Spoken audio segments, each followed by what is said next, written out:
sini sebagai kepala personalnya. Wah, terima kasih banyak ya Bang Abang turun langsung untuk mau kami wawancarai. Untuk 11M itu tuh di Pekanbaru aja atau Pekanbaru aja. Oh, Huh? Huh?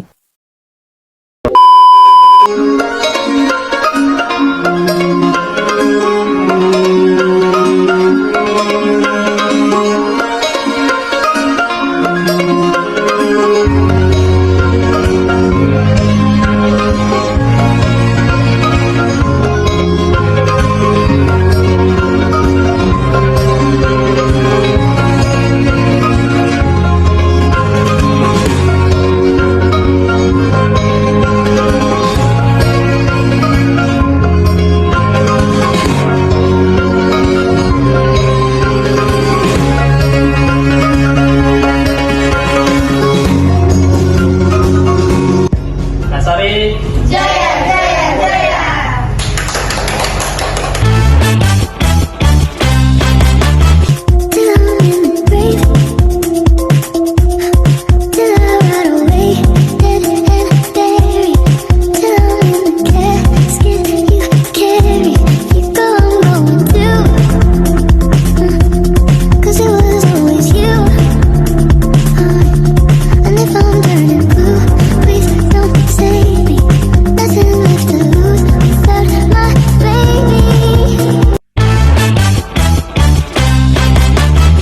Assalamualaikum warahmatullahi wabarakatuh.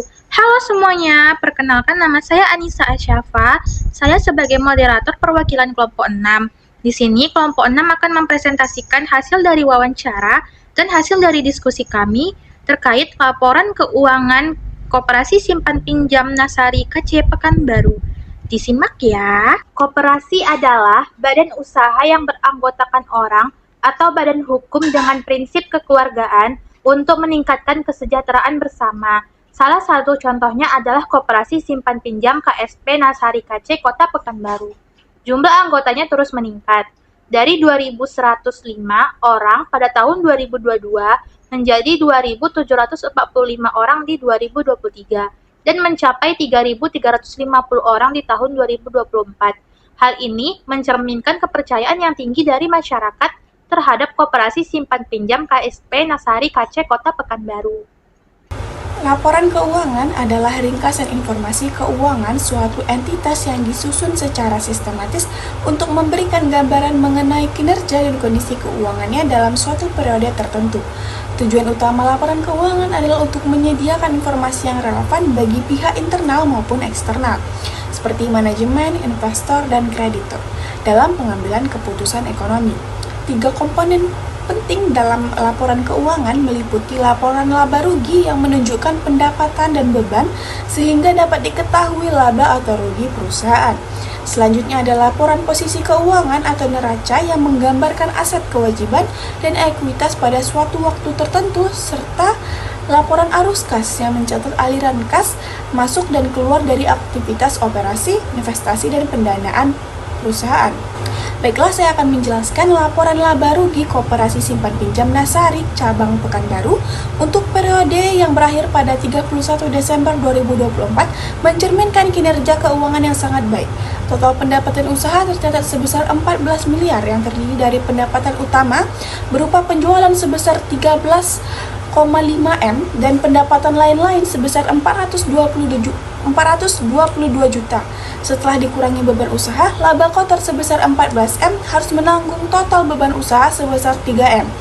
Beban ini meliputi biaya karyawan sebesar 187 juta, biaya administrasi dan umum sebesar 240 juta, biaya organisasi sebesar 2,5 M, serta biaya utilitas dan lain-lain sebesar 73 juta.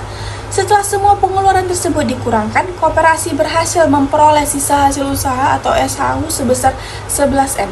Nilai SHU ini menunjukkan bahwa koperasi mampu mengelola pendapatan dan pengeluaran dengan sangat efisien serta memiliki margin keuntungan yang sangat tinggi.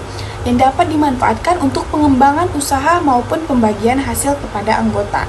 Saya akan menjelaskan tentang laporan posisi keuangan. Laporan posisi keuangan KSP Nasarika CPKU per tanggal 31 Desember menunjukkan kondisi keuangan yang sangat sehat. Total aset sebesar 14,6 miliar didominasi oleh aset lancar seperti piutang usaha dan anggota, mencerminkan aktivitas operasional yang aktif. Ekuitas koperasi sangat kuat, mencapai 14,2 miliar, sementara hutangnya hanya sebesar 300,93 juta, menandakan struktur modal yang aman dan minim risiko. Selain itu, SHU ditahan sebesar 11 miliar, menunjukkan kinerja laba yang tinggi dan kemampuan koperasi dalam mengelola keuangan secara efisien. Selanjutnya, saya akan menjelaskan tentang laporan arus kas. Laporan arus kas KSP Nasarika CPKU untuk periode yang berakhir 31 Desember 2024 menunjukkan bahwa kas bersih dari aktivitas operasional mengalami defisit sebesar 1 miliar. Meskipun total penerimaan kas mencapai 2 miliar, sebagian besar kas digunakan untuk pembayaran biaya organisasi yang sangat besar, yaitu sebesar 2,5 miliar. Disusul oleh pembayaran gaji, biaya administrasi, dan utilitas. Hal ini menunjukkan bahwa meskipun koperasi memiliki pendapatan operasional yang baik, pengeluarannya, khususnya biaya organisasi, masih lebih tinggi dari kas masuk, sehingga menimbulkan arus kas negatif dari operasi. Baiklah, selanjutnya ada analisis laporan keuangan KSP Nasarika C Pekanbaru tahun 2024. Untuk rasio profitabilitas, net profit margin itu senilai 78,6%, yang dimana sangat tinggi, menunjukkan koperasi sangat efisien dalam mengelola biaya. Selanjutnya ada ROA, yaitu Return on Asset, sebesar 75,3%, yang dimana berarti efektivitas penggunaan aset sangat tinggi dalam menghasilkan laba. Lalu ada rasio likuiditas. Rasio lancarnya yaitu 5,09x, yang menunjukkan koperasi sangat mampu memenuhi kewajiban jangka pendek, aset sangat likuid. Lalu ada rasio aktivitas. Untuk perputaran piutangnya 2,06x, yang dimana piutang cukup cepat berubah menjadi kas. Lalu ada DSO 174,76 hari, yang dimana perlu diperhatikan karena waktu penagihan cukup lama. Lalu ada perputaran aset sebesar 0,93x, yang dimana efisien dalam penggunaan aset untuk menghasilkan pendapatan.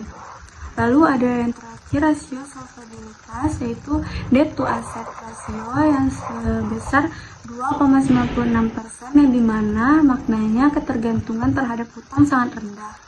Lalu ada debt to equity ratio, yang dimana sebesar 2,77%, yang dimana maknanya itu struktur permodalan sangat sehat, ekuitas jauh lebih besar daripada utang. Lalu yang terakhir ada equity to asset ratio sebesar 97,31%, yang dimana artinya mayoritas aset koperasi dibiayai oleh modal sendiri dan menunjukkan kemandirian finansial. Lalu selanjutnya ada faktor yang mempengaruhi laporan keuangan periode berjalan. Yang pertama, piutang yang tinggi dibanding aset lancar menunjukkan perlunya manajemen piutang agar likuiditas terjaga. Lalu yang kedua, keuntungan menunjukkan kinerja keuangan yang baik dan rendahnya ketergantungan pada utang. Lalu yang ketiga, ada modal yang besar dibanding utang menjadi kekuatan koperasi yang perlu dipertahankan ke depan. Baiklah, selanjutnya akan disampaikan oleh pemateri selanjutnya. Baik, untuk selanjutnya di sini saya akan menjelaskan atau memaparkan terkait dengan poin efektivitas pengelolaan keuangan koperasi, di mana Koperasi Nasari Cabang Pekanbaru ini dinilai efektif dan efisien dalam pengelolaan keuangannya pada tahun 2024. Hal ini tercermin dari margin laba bersih yang tinggi sebesar 78% dan perputaran aset mendekati 1 kali. Capaian ini menunjukkan bahwa koperasi mengelola aset secara optimal dan sesuai dengan prinsip kehati-hatian serta tata kelola yang baik. Selanjutnya itu kesimpulan. Dapat disimpulkan bahwa kemajuan teknologi memicu dominasi bisnis besar, namun koperasi hadir sebagai penyeimbang untuk memperkuat rakyat melalui prinsip kebersamaan dan keadilan. Koperasi mengutamakan partisipasi dan kepentingan bersama, membantu anggotanya bertahan dan tumbuh, terutama di kalangan usaha kecil. Meski begitu, citra koperasi sempat tercoreng akibat terkasus seperti Koperasi Simpan Pinjam Sejahtera Bersama atau KSB yang gagal mengembalikan dana anggota sejak 2020 karena lemahnya transparansi dan pengelolaan. Berbeda dengan KSB, Koperasi Nasari menunjukkan bahwa kinerja keuangan yang sehat, pertumbuhan anggota yang konsisten, dan pengelolaan usaha simpan pinjam yang baik.